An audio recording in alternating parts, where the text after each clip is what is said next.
وبه نستعين أما بعد قال الله تبارك وتعالى في كلامه المجيد والفرقان الحميد أعوذ بالله من الشيطان الرجيم بسم الله الرحمن الرحيم يا أيها الناس إنا خلقناكم من ذكر وأنثى وجعلناكم شعوبا وقبائل لتعارفوا إن أكرمكم عند الله أتقاكم صدق الله العظيم.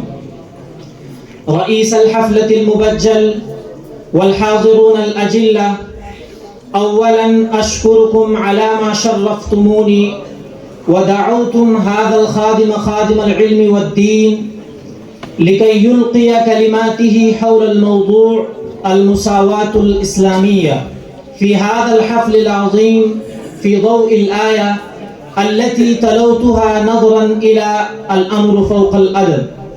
أيها الأصدقاء الأعزة، المساواة معناها العدالة والتسوية بين الناس، ولكن فيها معاني كثيرة ولها مفهوم موسع.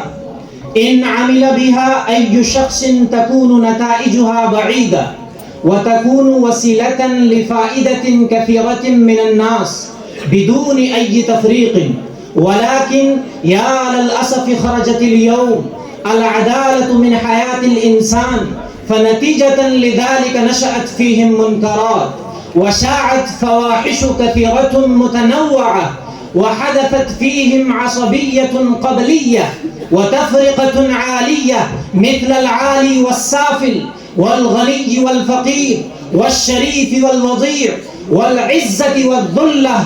لو حدثت اليوم المساواة في حياتنا وبدأ كل شخص يعمل عمله نحو المساواة لاستأصلت جميع الفواحش والمنكرات من الجذور. فينبغي في ذلك أن ينظر الإنسان إلى حياته أولا ثم إلى حياة الآخرين ثانيا.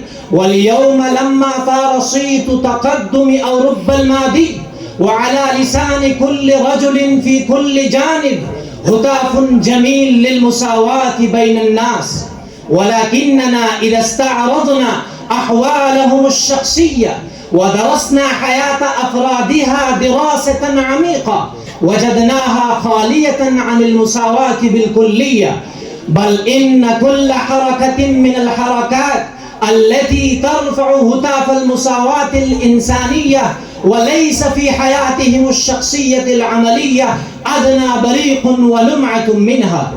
أيها الإخوان، ولكن التعليم الإسلامية مختلفة منها، ورسالة الإسلام العالمية ودعوته الخالدة في ذلك هي أن يساوي الإنسان في حياته الشخصية الفردية ثم يدعو الآخرين إليها ويبلغ رسالتها إلى الجماهير، وإلا فالذين يدعون إلى المساواة الإنسانية وليس في حياتهم الشخصية المساواة فلا فائدة فيها ولا تأثير.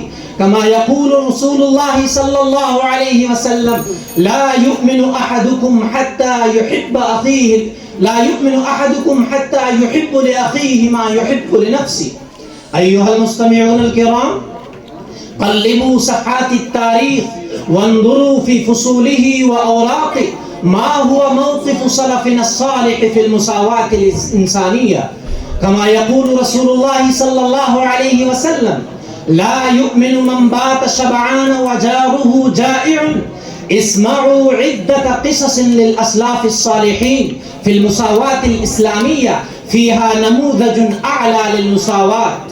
والواقع أنه لا فرق بين الحاكم والمحكوم والمالك والمملوك والغني والفقير، بل كلهم سواسية وهم في مراءة القرآن والشريعة الإسلامية. أكتفي بهذه الكلمات الوجيزة.